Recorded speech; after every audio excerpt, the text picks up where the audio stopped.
Welcome, everyone. I know that there's no shortage of events to choose from on International Translation Day, so thank you for being here. A special welcome to the three panelists, a brilliant academic and star translator, Marilyn Booth, editor and co-director of the boundary-shifting Seagull books, Bishan Samadar, and arguably the world's top champion of Arabic literature in translation, Marsha Links-Quayle. Thank you all three for being here, truly.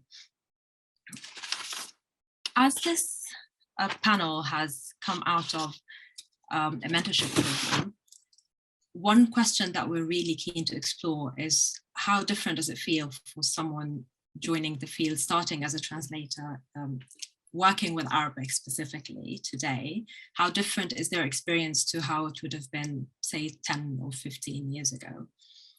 And to start exploring this question, I'm going to pose a few further opening questions to the three panelists and ask them to each share the reflections on them. So where does Arabic sit in the world of literary translation in general? How is that different? Has that changed over the past few years, and in what way? How has the reception of Arabic literature changed, if at all, whether fiction, non-fiction, or poetry? And what trends might be happening now that could affect future possibilities for publishing literature, Arabic literature and translation? What things should translators entering the field now be aware of? What would be useful for them to negotiate? What directions to push into? So these are things just to open the discussion, and then after that we'll have we'll have a more conversation style exchange, and we'll invite questions from the attendees as well. Before I hand over to Marsha to start sharing her reflections, I'm just going to introduce her more properly. Marsha Links-Quayle is a literary critic, book editor, and founder of the ArabLit website, which won a 2017 London Book Fair Literary Translation Initiative Prize. She's also a translator in her own right, who focuses on middle grade and YA novels. Her translation of Sonia Nim's Wondrous Journeys in Strange Lands, which came out last year, was a finalist for the Global Literature in Libraries Initiative YA Prize. She also publishes ArabLit Quarterly magazine and co-hosts the Bilal podcast. Marsha, I can't wait to hear what you have to say. Thank you, Nariman. So I just wanted to give a kind of a bird's eye view, since I come out of literary journalism and sort of came from observing the field. And then maybe Marilyn and Bishan can be more specific for people. So I opened up ArabLit in late 2009. And as I was sort of reflecting on this, I remembered I also visited Humphrey Davies, and we had a long afternoon chat about that same time in November 2009. And he started translating in 2000, which is now 21 years ago. And from his perspective, this sort of big shift happened in September 2001. From sort of very little interest, let's say in the 80s and 90s, Edward Said talks about sort of knocking his head against this wall of disinterest, a literary taboo, to suddenly editors and publishers calling up. He said, my phone wasn't exactly ringing off the hook on September 12th, but it was an explosion of interest.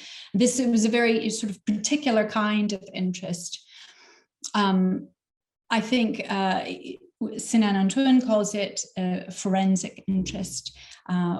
When publishers approached me, let's say 2009, 2010, to ask about what's going on in Arabic literature, they were, they had a very specific, most of them, European and North American publishers of, to explain to me what's going on in Arab countries. I see a sort of second shift that happened in 2011, from 2011, let's say, to 2019, and that I would say that's all that most of the interest I saw was also similarly, you could call it a forensic interest or a news-oriented interest, although that interest shifted, uprising, refugee stories, and some translation advocacy. I think in this whole period also, there was much more of translation, and translators were in academia. Literary translation, still it's, you know, exceptionally difficult to make a living doing only that. And so many people did it as a practice inside academia, although there are some translators who are also academics who are brilliant, Marilyn, Samah Salim. There are, you know, a number who translated as part of their scholarly work, not as part of aesthetic literary practice. But so at the same time as these sort of big, big interests, I think there's also a sort of a quieter change happening underneath it, a slower, quieter change of new translators coming into the field who are bicultural, tricultural, binational, trinational, who translate bidirectionally or in many different directions, bringing and who are taking translation seriously as a creative practice and not as an academic or sort of a news practice. There's important new publishing initiatives like Seagull. But I want to sort of echo what Imen Marcel said in a talk last month, which is that, you know, I don't want to go around saying, now don't translate this and don't translate that, don't do translation as advocacy, don't do testimonial literature, but rather that we widen and broaden. And I see that as a general trend, that we're including pop literature, science fiction, YA, poetry, experimental novels, not to publish everything, but a greater diversity of things. And I just want to say, I think we can talk about what still remains. You know, there's very little theory, for instance, being translated. There's also this sort of issue of attention. If we have, say, that there are 40 to 50 Arabic books per year published in English translation, many of these receive no reviews, no cultural reaction, no resonance of any kind. And I would just like to add that I think we are just beginning to see some interest in Arabic literature translated for children and for young readers translated into English. And why do I think that's important? Because different languages, different literary conventions, different interests, different ways of sort of having conversations in literature. I happened to be on Goodreads today looking for some detail about Ghari and Rawan, which is a co-written novel that I co-translated with Savad. And one of the adult reviewers in there was sort of baffled by, this doesn't fit in this literary convention and this literary convention. It's not middle grade like this, and it's not YA like this. What is it? And I thought that was wonderful that he liked the story, but it wasn't exactly like he was expecting. And so I think bringing in new voices, even for the youngest readers, I think is a fantastic new thing. And I'll mute myself and go away. Indeed, as Savad just wrote in the chat as well. Yeah, this is definitely an interesting development, and I hope we'll touch more on that later. I'll move on to introducing Marilyn, who holds the Khalid bin Abdullah Al Saud Chair for the Study of Contemporary Arab World at the Oriental Institute and Magdalen College in Oxford. She is known for her work on early 20th century Arab women writers and feminist thinkers. Her most recent monograph is The Career and Communities of Zainab Fawaz, Feminist Thinking in Fin du Siècle, Egypt. 2021, has that come out yet, or is it just coming out? It's next month. Oh, great. Yeah. Marilyn has translated many works of Arabic fiction into English. One of her recent translations, Jochal al-Harthi's Celestial Bodies, won the Man Booker International Prize in 2019. Other recent translations include The Penguin's Song and No Road to Paradise by Lebanese novelist Hassan Dawood and Huda Barakat's Voices of the Lost. Maren also continues her research on historical translation and is currently translating 2 works of 19th century fiction by Arabophone Ottoman women in Egypt. Maren, all yours. Thank you, Nariman. Thanks very much. And I think the first thing I want to say is that I think one of the really great developments in what we do is that there can be mentorships for young, for emerging Arabic translators into and out of Arabic. And so I think the field is, nothing like that existed when I started out. There's just absolutely nothing like that. So even on that level, it's great. And I would just also, I agree with everything that Marcia said. And Marcia, you've been such a part of putting Arabic literature more on the map and more in people's in people's consciousness who were not actually, within the field of it. So, okay, so I am really the dinosaur in the room.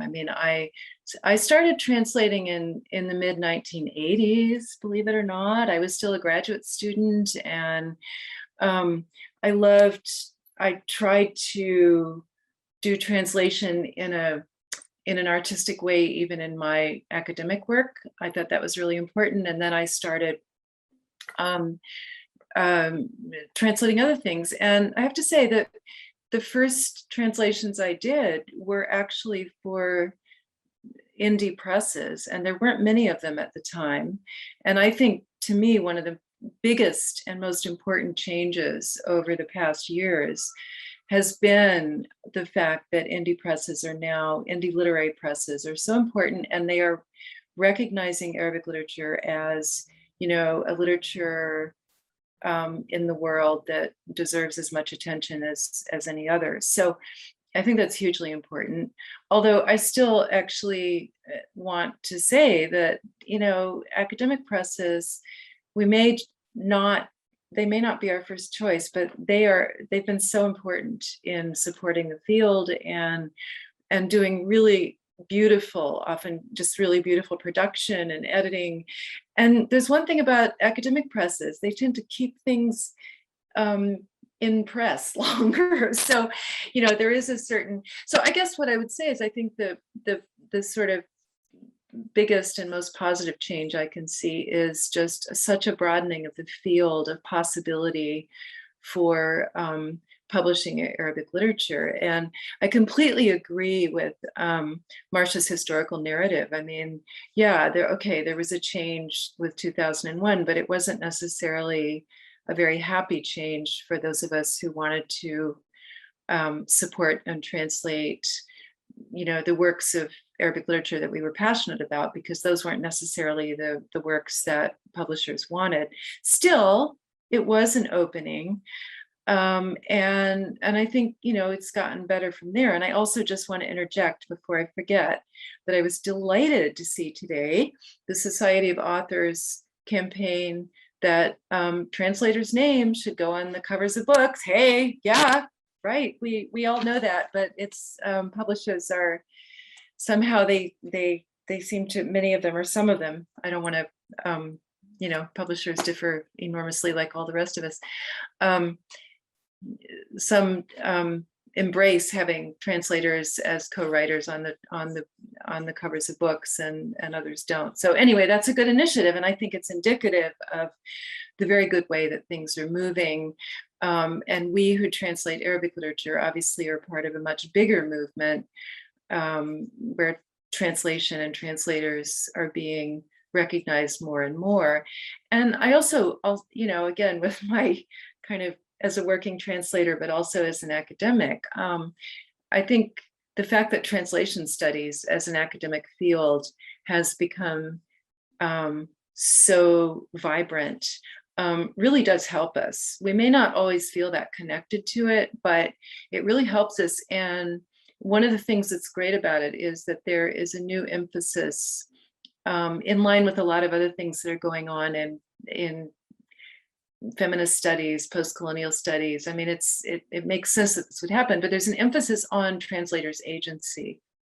And I think this is all to the good. So I think it's important to remain a little bit connected to what's going on in academia, even as we also, again, I completely agree with Marcia that it's absolutely fantastic that that translators are now not necessarily working from within academia and are much more independent agents. You know, I remember thinking about it years ago, thinking if I thought I could make like half a living translating literature, I might just not apply for these academic jobs, you know. But at that point, it just seemed completely impossible. And I know it's still very difficult, and I absolutely do not want to minimize the challenges, but it's really great to see that happening. And I think that's a real sign of vitality. And I think, again, for me, the sort of the growth of indie presses and the fact that despite all of the forensic interest, that's a very good term for it, over the years, and it's still there, and to some extent, it's great to see the literature being taken seriously as literature. And you know, I mean, I'm saying very obvious things, but I think they may be obvious, but they haven't always been that clear over the past couple of decades. So, but I think, you know, I'm just really optimistic. And I would also say, especially since Bishen is the next to speak, I think it's also fantastic that publishing is going on in so many different places now. And I think that's incredibly important. And that we need to think about the very different venues in so many different places. The other thing I would just maybe finish up on is that one thing I'm a little worried about is that, you know, there is a lot of energy around translating very contemporary works, you know, the new, the this, the that, you know, what's come out, what's going to win the prize this year, et cetera, et cetera. I really have a passion for trying to work out a way to translate those kind of lost classics, you know, the sort of 20th century, all the works, well, 19th and 20th century that now it would just be great to translate. And ironically, I think because there's so much interest in the 19th century, it's almost easier to do 19th century work than it is to say, hey, I've got this brilliant novel from the 1950s. So I think that's something we maybe need to collectively think about. How do we also make room for all those works that weren't translated at a point when translation was sadly not so possible to do and to fund. There's lots more to say, but I think I'll stop there. Thank you. That's an excellent point to end on, because I think that's definitely something that would be a trend that would be really nice to see. There is that, in a way, we get a lot of, it's a good thing that we get a lot more contemporary Arabic literature into translation, but they're almost out of context. They don't have, like, we can't easily see the history that they're building on. So yeah, we'll get back to that, I'm sure. It is quite precious, and I don't think very common, to have a publisher in the room in an event like this. So I'm very happy to introduce Bishen Samadar, an editor and one of the directors of Seagull Books, which is based in Calcutta, India. He is commissioning editor for Seagull's Pride List, which focuses on LGBT works, and coordinates acquisitions for Seagull's Arab, Hungarian, and Slovak lists. As an editor, Bishen was shortlisted along with translator Owen Good for the 2020 TA First Translation Prize from the Society of Authors. Congratulations on that, Bishen. Please tell us what your thoughts are today. Great. To begin with, thank you so much for having me. It's really interesting to be able to interact with all of you. Uh, I'll, I think Marsha did a fantastic job about giving an overview of what we're talking about, and I kept like nodding because I agreed with so much that she said. Same with Marilyn, of course. So I will only go. I'll only state a few points from a publisher's point of view. For us, we came to publishing translations from the Arabic after we'd done a lot of translations from European languages, such as primarily French and German. When we came to Arabic, we were struck by a distinct difference, which is it just seemed the Arabic literary scene just seemed much less organized compared with a German or a French literary scene. By which I mean, again, from an entirely publisher's perspective, rights representation for authors in the Arabic language is very different from European languages, major European languages.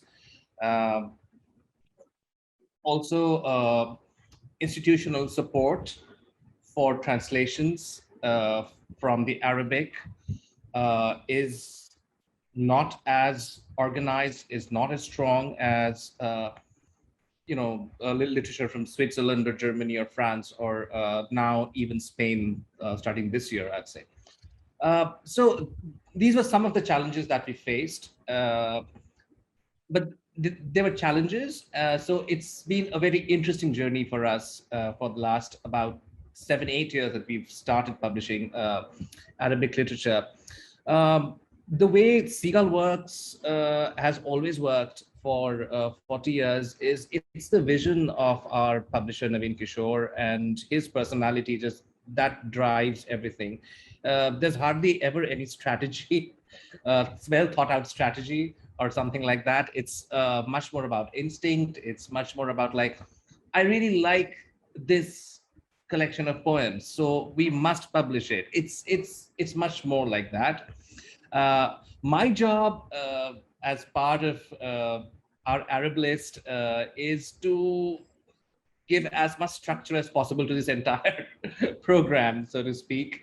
So I coordinate with our Arab list series editor. We have a series editor, Hosham Abul Ila, who is also an academic and translator, who's visited us and we've met him. We've known him for a while. And Naveen just one day was speaking to him across, the sofa and said like, why don't you start curating some Arab titles which we will publish? And that's how it started. But Hosham is also a very judicious, but sort of hands-off series editor. So ultimately the ball is always in Naveen's court or in my court. If Naveen's also undecided, he'll say, okay, you decide what to do. So I'm just trying to give you an idea, give our translators joining us here an idea of how certain publishing houses probably work. Other publishing houses probably work very differently, but this is how Seagull works. And I've only worked here. So all I can talk about is how we work. So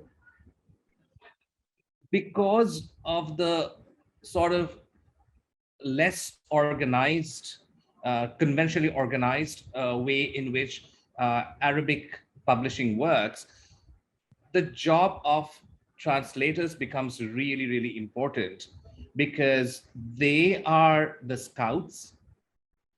They are the ones reading original works and pitching them to publishers. Most of the translations being published, especially from the Arabic, are still being done by independent presses, as Marilyn said. Some university presses are still doing it, Yale especially. So, and we do depend on great pitches coming in from translators, because most independent presses have small teams. Most editors are fairly overworked. Uh, and it's often difficult to go around scouting for particular things. We do, of course, but it's great to actually hear from the translators. And I'm quite confident that most independent publishers are happy to hear from translators. So that's something that I wanted to say to our translator friends joining here. Uh, the other issue, again, because of the nature of publishing Arabic translations from the Arabic, uh, I spoke about institutional support. You don't have a Pro Helvetia, you don't have a Goethe Institute to fund Arabic translations, but you do. I mean, there are now several initiatives. One of the major ones, which actually Sawad pointed out, I was not aware of this, and I'm very happy, and I'm very thankful to her for pointing this out to me, which is the Sheikh Zayed Book Award, and they have a translation grant now, which is fantastic. That's like a great, I think, hunting ground for publishers, because they are willing to fund their shortlisted and probably their long-listed books as well.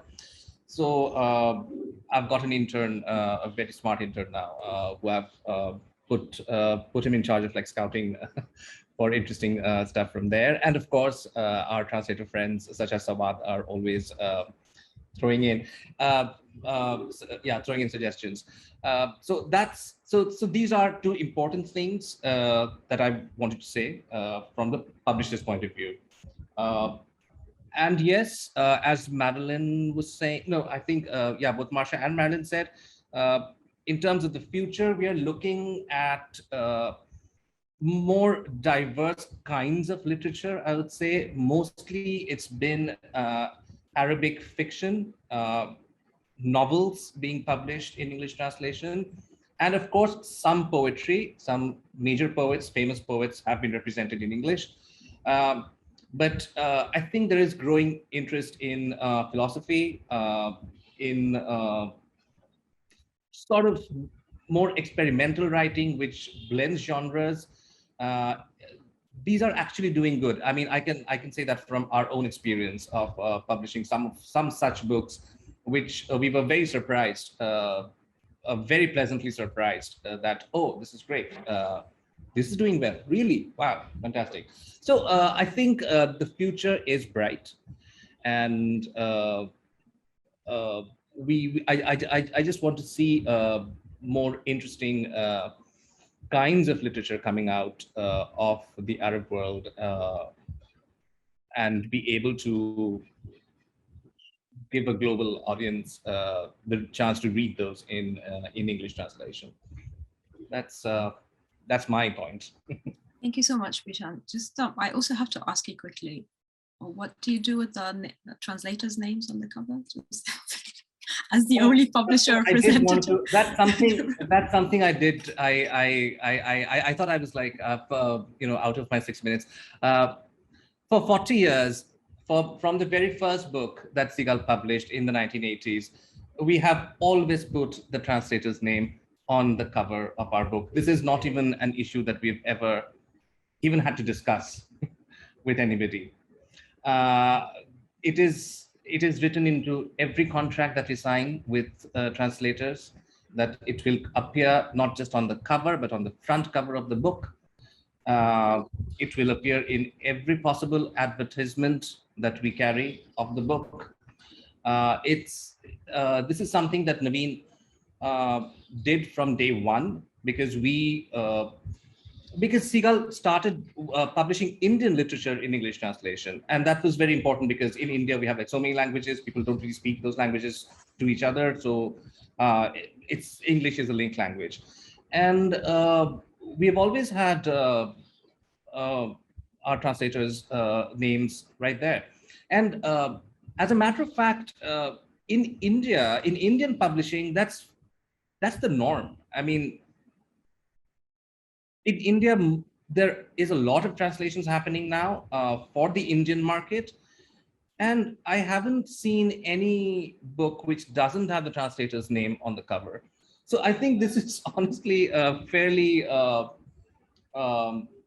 we were just talking about it this morning with Naveen, that this seems to be, because we got that letter from Society of Authors, and it seemed to me that this is sort of maybe UK America issue here, honestly. So I hope that this does get some attention from the publishing houses there, because here we are doing it anyway. That's great to hear, and definitely a round of applause for Seagull Books. I want to take the opportunity that you've already mentioned translators as scouts, which is something like that's definitely more the case in Arabic literature and other less well institutionally supported literatures.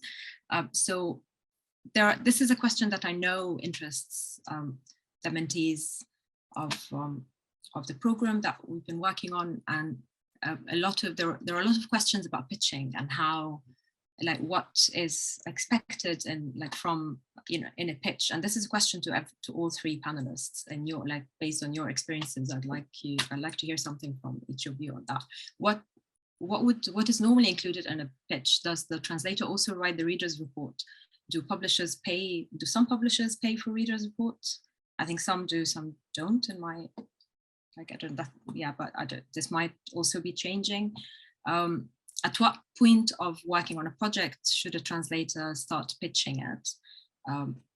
And who takes care of the copyright questions? Do they need to clear all that before they start spending any time on a book?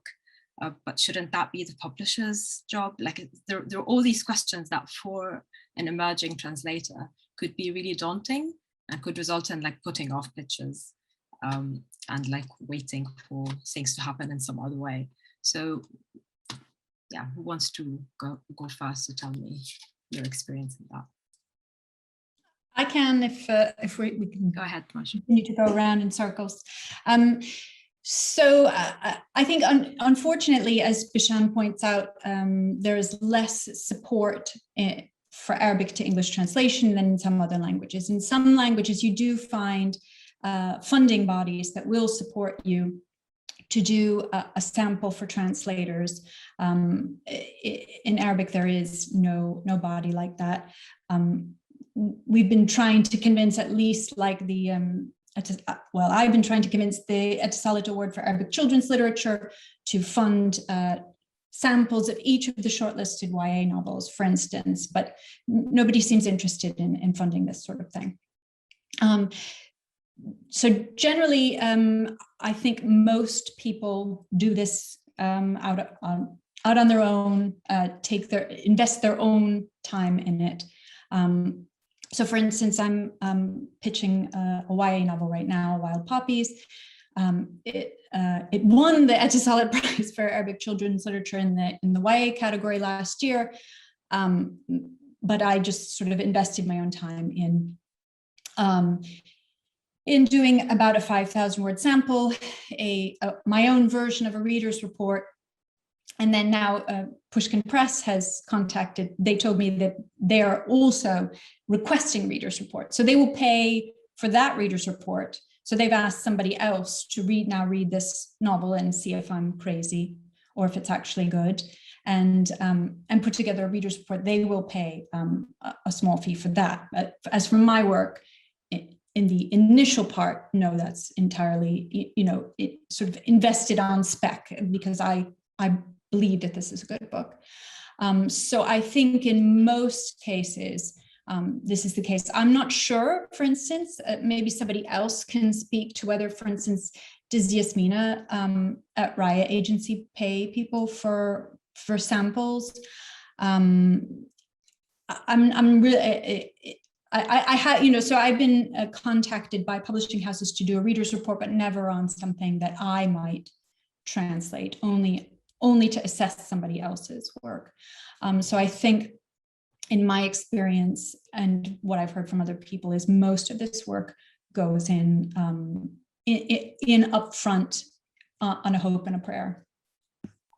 I have heard of translators getting paid for samples after they've pitched a book in principle, but never from Arabic. I haven't heard that happening with anyone who works from Arabic, but I wonder if some publishers have that approach from other languages.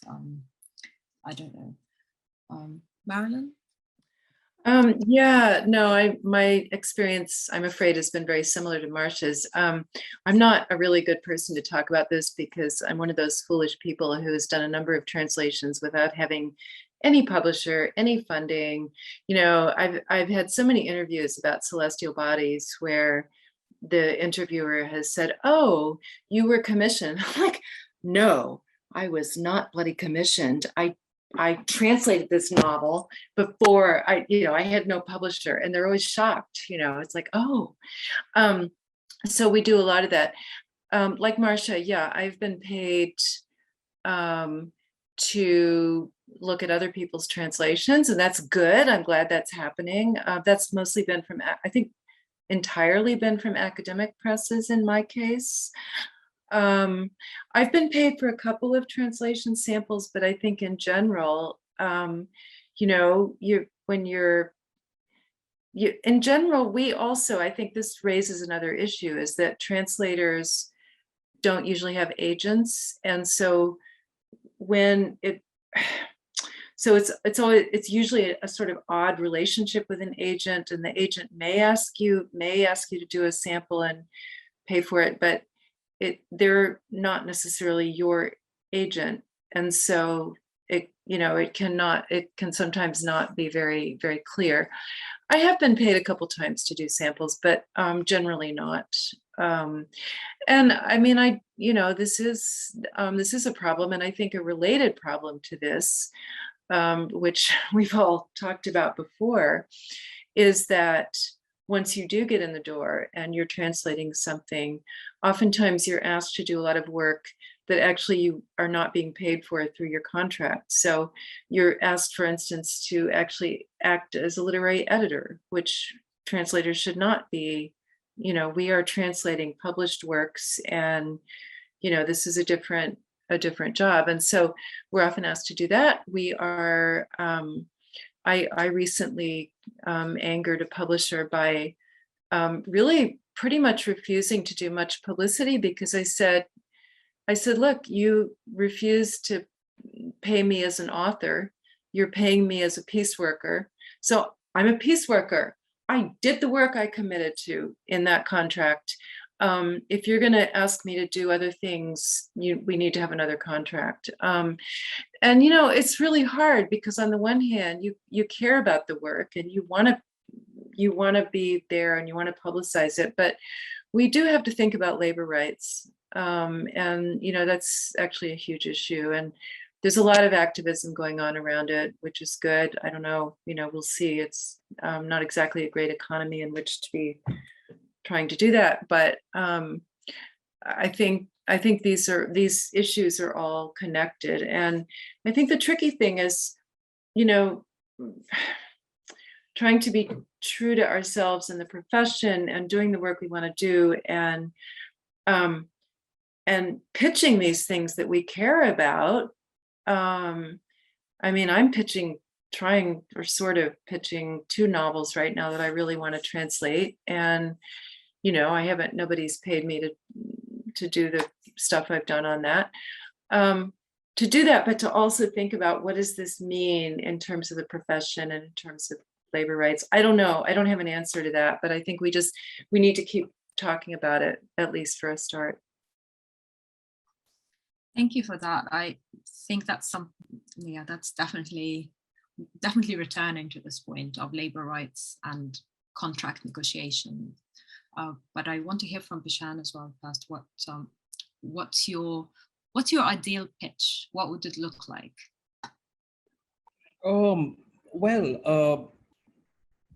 The most important part is actually the sample translation, because ultimately, for us at least, that has to read really well.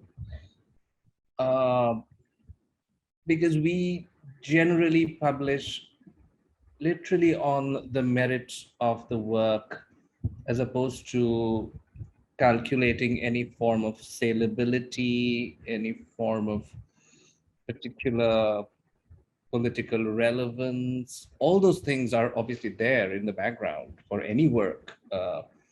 But uh, when I would sit with my publisher, it would generally be, it would be like, yeah, this reads well, let's do it.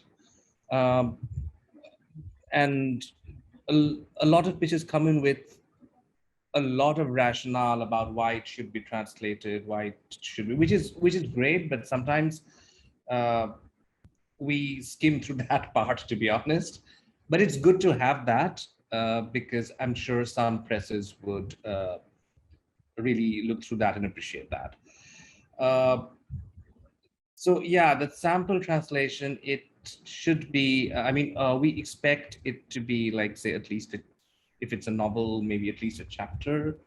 If it's poetry, then maybe, if it's small poems, then 10, 15 of them. Unfortunately, it's impossible for us to pay for those, because we wouldn't even know where to begin. What can happen is, I mean, we try to pay uh, acceptable UK pound rates to every translator, um, but we don't have a mechanism by which we can pay for those sample pieces that are being done. And I feel bad about that, definitely. And listening to Madeline, it got me thinking as well. Uh, which is, again, I mean, I don't want to, I'm not offering a solution, but this is a challenge in the Arabic publishing industry, because the rights, the translation rights are generally held by the author themselves, which is very different from having an agent, or very different from having a proactive publisher who's willing to invest in samples for translation, for selling translation rights. So that is, I think that's a very big difference with a lot of other lot of other languages from which translations are popular. So I really wish there was some kind of a body which would, uh, encourage creating samples. I mean, like this Sheikh Zayed Award, for instance. I mean, it would be great if they pay to have samples ready for at least all the shortlisted, all the long-listed books. What Marsha was saying, it would be really, really good. I mean, it is. No, I mean, there is no doubt that there is immense amount of resources in many Arab countries which can be utilized for something like this. So I don't have an answer to that. But yeah, in terms of pitching, again, I'll just go back to the fact that just working on producing the best sample is perhaps your best chance of being considered for yeah, being considered for publication. So when you're pitching, make sure that that part is really, really good. The rest of it, of course, what's the relevance, a little bit about the author, um, where where is the author based? Because there are lots of writers writing in Arabic who are not based in the Arab world. They're often based in Western countries.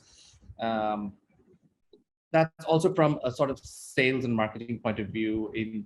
Uh, can we do events with the author? How is the author's English? Can the author do an event along with the translator at some point of time to promote the book? These are questions that can be asked. Um, Nowadays, things are virtual, as we see here. So there are different kinds of possibilities, but in a pre-COVID world, those were also questions that publishers would sometimes ask. We don't always do it.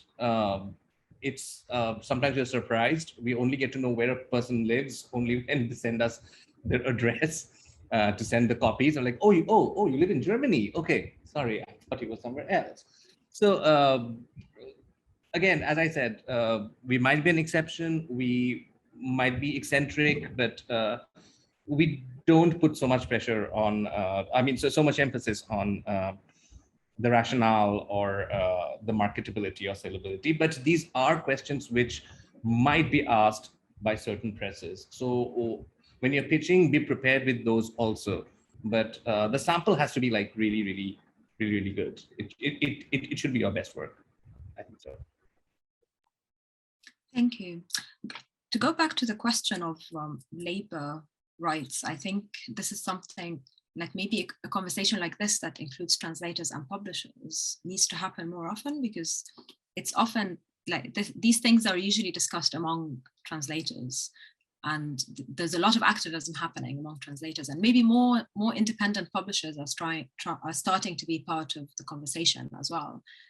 But there's no easy answer, because yes, of course, most publishers also want to find ways to survive. So we need to keep having conversations that involve all interests and like all stakeholders, so to speak, and to find a way that that would work, that's even slightly better than how things are now. The problem with wanting to protect professional rights of translators is also it falls into this paradox where we're also trying to talk about translation as creative work, and we want people to accept translation as creative work, and it's not often, literary translation is not often seen as creative in the same way that that writing is, although it involves a lot of the same processes. And we live in economies that take for granted that creative people do things for free, or do them just because they want to do them, whether or not they get paid for that. So how do you tackle this paradox? Masha.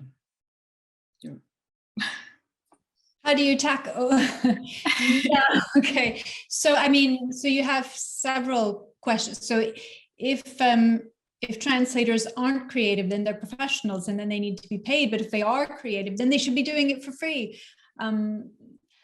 I think we need to sort of come together more. And we had this lovely quick discussion at the British Library right before the pandemic. It was the last gathering. It was the last gathering for some of us before. Yeah, the last time I saw other humans, really. At least in a professional capacity. But I think those kind of meetings are really important, where we can put things on the table, and I think we need to work together more. And Marilyn has actually been a great push on some of these issues. There are ways in which we can send a letter to the International Prize for Arabic Fiction and say, we want this, this, and this. If you are funding these translations, then these things must happen. The Sheikh Zayed Book Award, the same. And I think there are ways in which we can say, okay, of course, we're not going to police people. If people want to translate a whole book for free, that's, people live their own lives. But that we can act in some ways, sharing information, and then we can work from at least a more knowledgeable position together. Yeah. How would you also, like, how do we as translators, like, and with that before, like, if we're not coming together, how do we also represent some, like, take a position that's not harmful to other translators in our, in our own professional lives? And what should emerging translators do? Because it's much more challenging, because they're trying to get a foot in the door. So yeah, any thoughts on that would be really appreciated, Marilyn. Yeah, I just also wanted to respond to Bishan. And I mean, I totally agree that, I mean, individual publishers should not be the ones who are expected to pay for sample translations. I mean, individual publishers would just get flooded, and it's not right. So again, as you were saying, Bishan, I mean, there needs to be some kind of independent, you know, we desperately need, you know, some kind of institution that would help with this. And I confess that I don't know as much as I should about what happens in other language pairs on this, but you know, it is a real issue. And I don't know, I mean, there are just so many ironies, you know, in academe. Those of us who translate, we think creatively within academe, are also struggling to have our translations recognized as research. And I was in a quite sharp, rather formal conversation about this a couple weeks ago, where I said, I was so frustrated, and I said, you know, listen, if the research is evident in the translation, it's probably not a translation that anybody's going to want to read, you know, but that doesn't mean, I mean, loads of deep research goes into most literary translations, and the fact that you can't see it is part of our skill. So I think I'm just saying that to say that we are fighting a number of battles on many different levels. And, you know, but I mean, the good news is that these issues are being talked about, and they are there. And the fact that even in UK academe, you can even broach the subject of a translation, a creative translation as research, is a good change in itself. So, you know, it is good. I don't know. Sorry, I've sort of lost my thread. What were you asking me to respond to, Nariman? Can I just say, last time I checked, that also applied to translation studies scholars, shockingly. I don't know if that's still the case, but like that, translations not counting as published work, like as towards the publications, if you need to publish a certain number of things. Yeah, I mean, I think the fact that translation studies exists, as I said earlier, is a very vital area of research, helps a lot. And I think scholars in translation studies, you know, do have their work recognized, but it's the I mean, scholars who translate, their translations are not scholars of translation studies who also translate books. Their translations are not counted towards the publications, the research publications. Although it is translation is their field, so it's beginning to change, but it's difficult. It's not. We have a long ways to go, but that's probably not. That's a bit incidental, probably, to what we're talking. Yeah, to go back to the question, it was about how emerging translators can negotiate all that, given that a lot of the time they will find themselves willing to do what it takes just to get an opportunity. Yeah, I don't know. I you know, it's hard to know what the answer, given that, I mean, we all do a lot of unpaid work basically to try to support translations that we want to do. I think we just have to keep trying to push for more institutional support. That's maybe a bit of a wimpy answer, but I think it is a significant one. And, you know, the Society of Authors is great in terms of moral support, but we need to keep pushing. And as Marcia said, I mean, there are ways we can at least try. I mean, it will happen. More of it will happen. But it's hard to know individually how we can do much.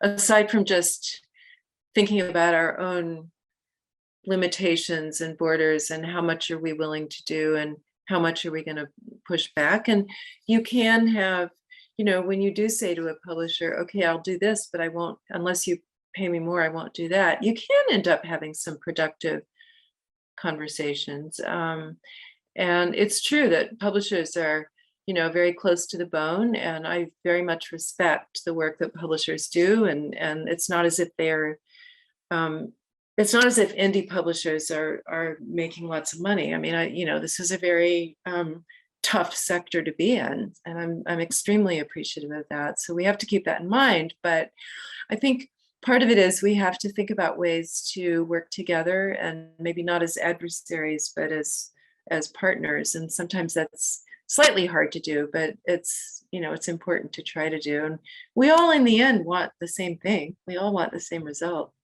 I think.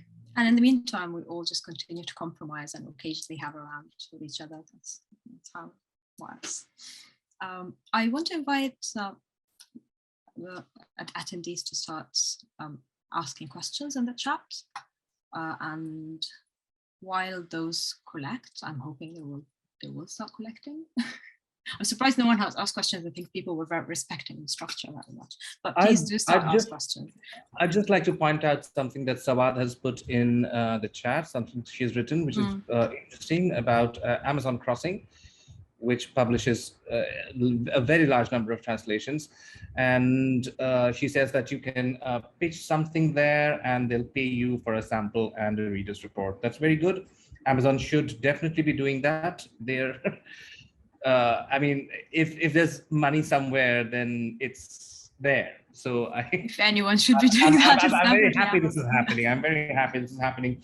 You know, doing samples it cannot possibly cost that much because if you're willing to pay $1,000, you can still get a 6,000 to 7,000 word sample. If I'm not mistaken, yeah, I think that's reasonable. You know, these big awards like the International Prize for Arabic Fiction, they're putting in a lot of money into the prize money. I think some of it can definitely be diverted into some kind of a program where literally treated as promotion of the Arabic, you know, Arabic literature into the world. And it's an English sample helps not just in an English translation, it will help in a Japanese translation, it will help in a German translation, it will help in Spanish translation. So that's really important. I think that kind of institutional support, whatever we can do to lobby for something like that would be helpful. Yeah, it's a very good point. Thank you. There is one question that came in from Luke, which reminds me of something I was thinking of earlier. He says that his sense of Arabic literature in translation is that Arabic literature and translation receives less attention than translations from other languages. How might that change? But I'm also wondering, has it changed? Has it changed a bit at all? The reception of Arabic literature and translation, and which direction might it be going to? I mean, I think it's changed. Just sorry to leap in. I mean, so I went through a period where I was like obsessed with reading old reviews of Arabic literature and translation from the 80s and 90s, and the reviews are just like terrible. They're utterly disengaged from the book, and they're sort of talking about the issues of the Middle East. I think as there's more Arabic literature and translation being taken seriously as creative literature, the reception of it has improved. However, I believe, without having done like a study on it, I believe Luke's sort of impulse is correct. And many other languages also have funding bodies, not just for samples and support for publishers, but also for public relations, for prizes of translations. And so I think that there's like a sort of a whole trajectory, and that, you know, Arabic literature is in translation is sort of not necessarily getting that support either.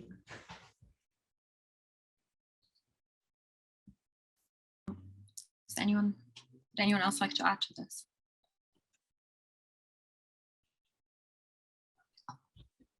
Bishan, were you saying something because you're muted?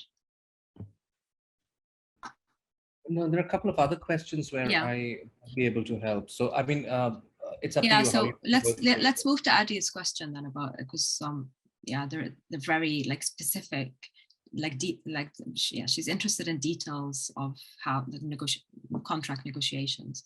What should we focus on pushing for? Like, obviously, we've been talking about lots of things that we would like to be done better, but like, no one is going to manage to start and then on the first contract negotiate all these points. So what should, what should we be pushing for? Copyright, name recognition, royalties, and what challenges should we be watching for at this stage? I can take that from my experience of doing many contracts with translators. Certain things will vary from publishing house to publishing house. One is, actually all these things vary from publishing house to, one publishing house to the other. I can tell you what we do. The copyright of any translation that comes to us remains with the translator. That's written into our contracts, which means that after 7 years or after 10 years, if we don't republish the book or reprint the book, or we let the original authors or publishers' copyright lapse, you as a translator are free to take your translation anywhere. This that's one way of looking at it. The other interesting part, I don't know, is that Seagull always negotiates world rights for all its books, which means that we do one edition that sells in the UK, in the US, in India, in Australia, South Africa, Europe, wherever, which is very different from how most other publishing houses function. In that case, if you're publishing a book in UK and something has happened, I'm not sure. I think this might have been a mistake, but I don't know how to. Yeah, sure. But you can hear me, right? We can hear you, but yeah, okay. Great. Yeah, Okay, I thought it would be quickly. No, so if you're selling or if somebody is publishing your translation in the UK and you've negotiated to keep the copyright of the translation of your work as a translator, you should also have the right to sell that translation to somebody else in the US, somebody else in Australia, somebody else in India, I'm talking about other major English language regions. These can be complicated negotiations. Okay, so that's copyright. Name recognition is entirely up to you. There's been so much talk about it, and we were again a little taken aback by certain translators really feeling that, okay, no, our names should be up there. Again, as I said, we've always done it, but we were like, but that should have been negotiated in the contract. Why didn't you? So that's something that does need to be, if you feel strongly for it, you should definitely push for that to happen. Royalties versus one-time fee is really interesting. It's a difficult question. We generally we would not agree to a royalty clause for translators unless it is a very important author for whom we expect to sell like 5,000 copies. And if that is not the case, arguing for royalties might actually end up for you not so well, in the sense that if somebody is paying you royalty, the person will not, the publisher will not pay you the entire translation fee upfront. There will be an advance, and then there will be royalties. Depending on the kind of, because translated literature is, the sale of translated literature is unpredictable. I would say that any book that we publish if a translator comes to us saying like, okay, we'll take like a $3,000 advance and the rest as royalties, while the work that she has done is $6,000 worth, you might actually not get those extra 3,000 because we might not sell that many copies. Because it's unpredictable, that's all.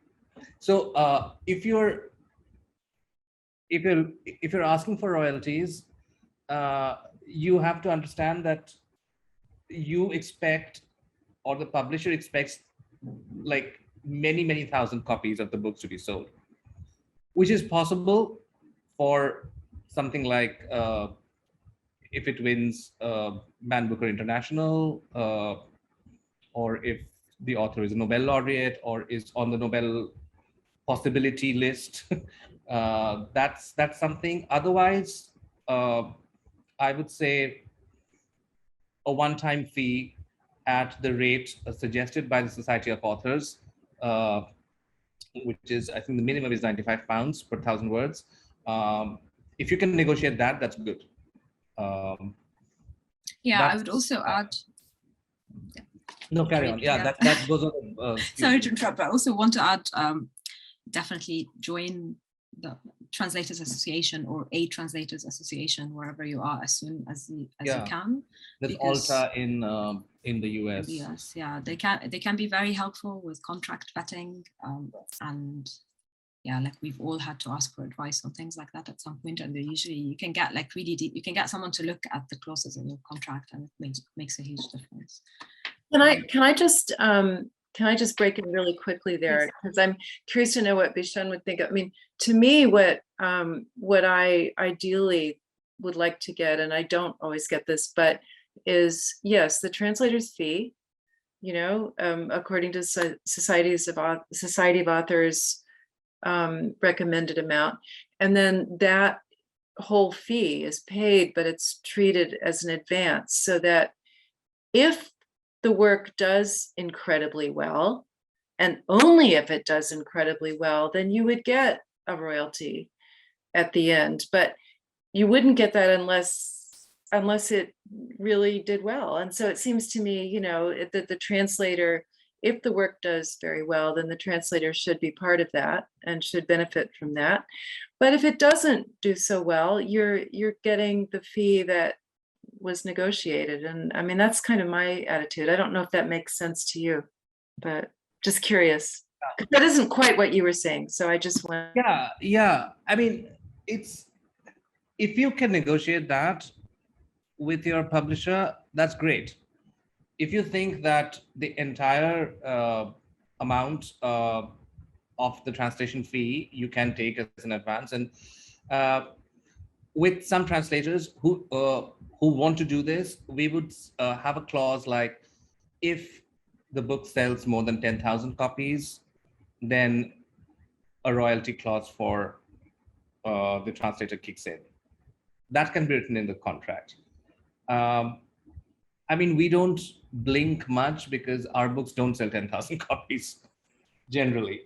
Very rarely, like a Mo Yan winning a Nobel Prize, maybe. Otherwise, very rare, especially our translated books. So we're like, okay, sure. I mean, of course, you've done an immense amount of work. Fine, let's hope that this is going to be a runaway success. And when that happens, okay, we pay you. But it can't. But that rate of royalty is not the same as what one would pay the author. It's like 2% or something. I would 2.5. Yeah. But it's often also for the translators. It's often just a matter of symbolic recognition, like even whether or not the book does well enough to actually get any monetary. Yes. In most cases, it's going to be symbolic. Yeah. But symbols. I think more and more translators are asking for it, and when somebody does, I would put it in. We would not have a problem with that at all. Okay, let's move to the next question, because we have two questions in the chat that I quite like to get to. Marilyn, I would like you to start on this one. do we still see biases in translating Arabic literature from certain countries or regions, like, for example, the Gulf? That's a really tricky question. I mean, well, it's a great question. I'm not sure what to say, because I think there is still a sort of tendency to go with the, you know, the heartland, you know, the sort of Egypt, Lebanon, Palestine, Iraq.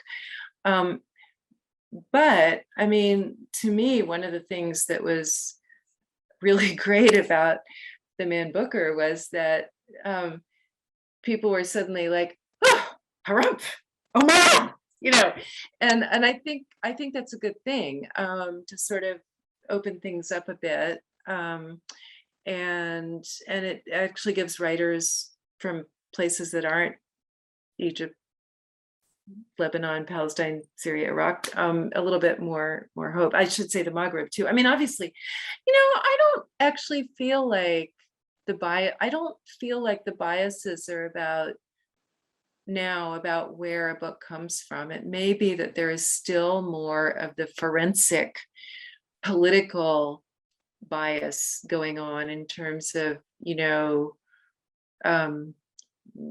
what is this novel going to tell people about the Middle East? I mean, I think that's perhaps still more of a, I'd be interested to hear what other people have to say, but to me, that seems like that's a bit more of a hurdle than where things come from. And I think, I mean, as Bishen was saying, you know, it's really, if you've got an exciting novel and you can produce a really good sample, then maybe somebody will pick it up. And I don't think they're going to be necessarily thinking about where it comes from.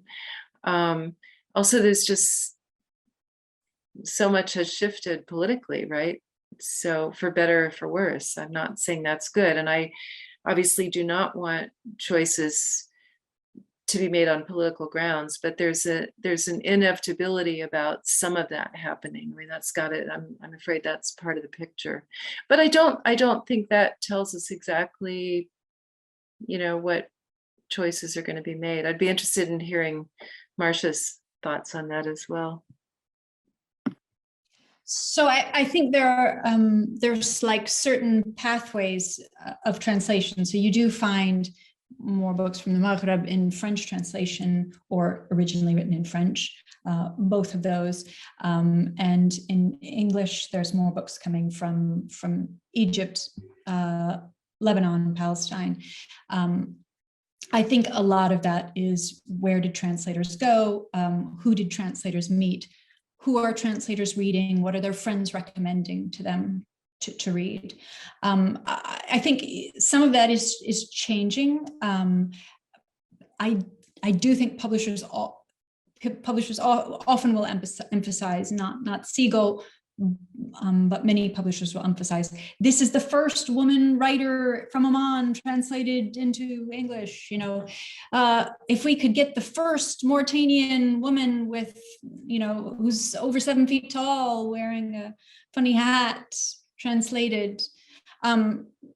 So there's you know, some aspect of biography, I think, that is sort of essential to the pitching and marketing to most publishers, and so for that reason, even if, you know, you extract the, you know, it's the publisher's not looking for this sort of headline news novel, I think many publishers are still interested in the story of the novel rather than simply the novel itself, and that affects where the books are coming from.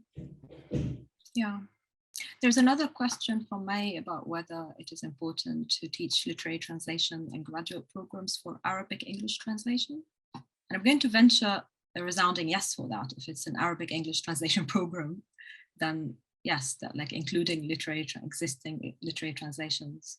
I mean, I can't see how you do without that. Does anyone? Oh wow! So I'm just saying some still debate it. So you can just do. I don't know. Maybe it's like they're seeing themselves as non-literary programs, but still, like, literary translation is somewhere where you can find, like, just really good examples to discuss translation in general. translation theory. Would anyone like to add something on this point?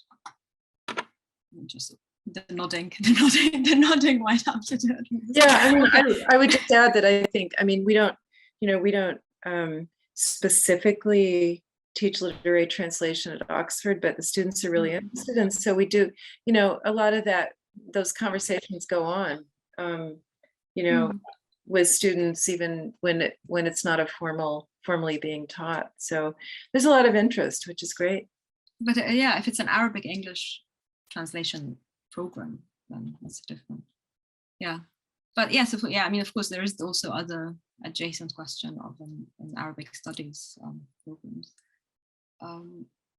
There's always a lot of marketing involved. Yes, as Ali says, that there seems to be always a bit of marketing involved. That's, yeah, to sell books, I guess. I want to end with one quick question to everyone who has an answer. Like, where do you go? Where do translators go for pointers towards what to read next? Like, if they were looking for resources about new books that are being published, or even for resources, because to go back to what you said earlier, Marilyn, about the classics of the 20th century not being, like, not having made it into English translation, where do translators go to find out more about things that have not been translated, whether they are, part of the canon or new contemporary literature? Marsha, do you want to take this one? Sure, I can say something. I think it's a great question, and it's a question a lot of people have. I mean, I think, number one, it's important to develop a network of writer friends who are widely read, and to regularly ask them, what are you enjoying? I mean, I think one of the reasons why I still enjoy Arab Lit, of the many reasons I don't still enjoy it, is that it gives me license to go up to 20 writers and ask them, what was your favorite book this year?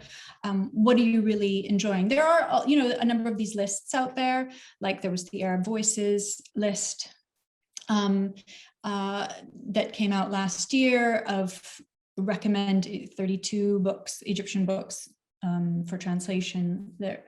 So and then of course prizes are another way to narrow down and look for things. I don't suggest it is the best way, but it is a way. I think, to me, the best way is to develop a network of people who you trust their taste, and ask them, what have you read that you loved lately, that really resonated with you? Do you have any, I mean, I know that there's Arab Lit and there's the Bulak podcast, which you've got, like, these are the things that you are involved in. And that's what, like, for a very long time, honestly, these were the only resources I was aware of. Like, Arab Lit was the only hub. Like, even for the longest time, it was mainly for things that have already made it into English, but now it's like, it's now expanded into more like a community resource covering a lot more things. But do you or Marilyn or Bishan have like favorite podcasts or YouTubers channels or I like Dudet Kutub. Yeah, I like her a lot, and not necessarily do I discover new works even, but I love listening to her.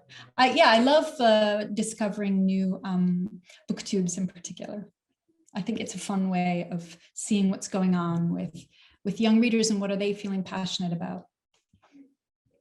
What about? I'm going to type, but Marilyn, do you have? I'm going to type the name of in the chat in Arabic. But. Well, I have to admit, I'm just, spend way too much time online, and therefore I don't look at a lot of blogs, and I miss the days when I would just go to bookstores in Cairo and I would actually ask, whoever was working that day, so what are the novels that you've sold the most of this last week? Which doesn't necessarily mean it would be a novel that I would love, but I was interested in knowing what people were reading and what was selling. And so that used to be kind of the way I did it, was just going into bookstores, talking to people and buying things. And that's obviously not been so possible over the last bit. And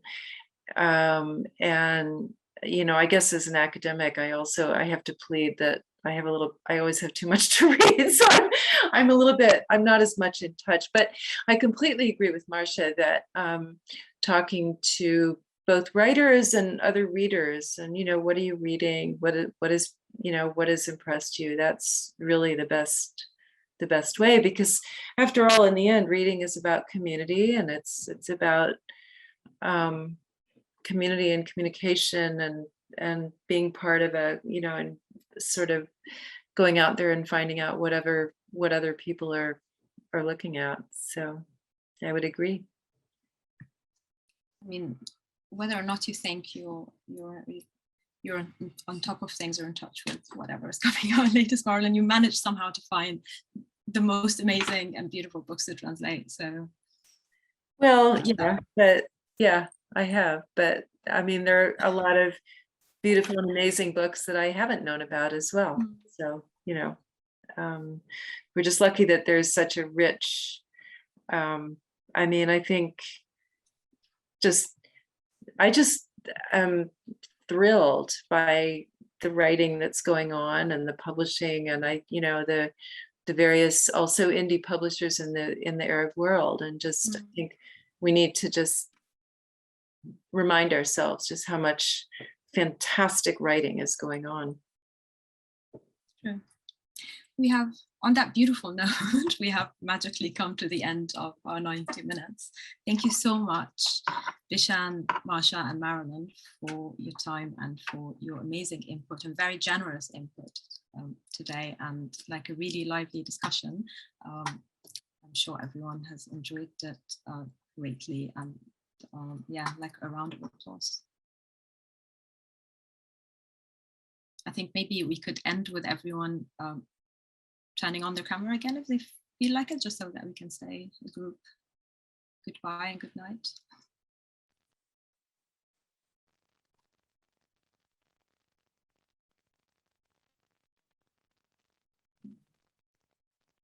Yeah, just a massive thank you actually to our like wonderful speakers. It was so fascinating and so useful as well. And huge thanks for your time tonight, Marcia, Marilyn, and Bishan and Nariman.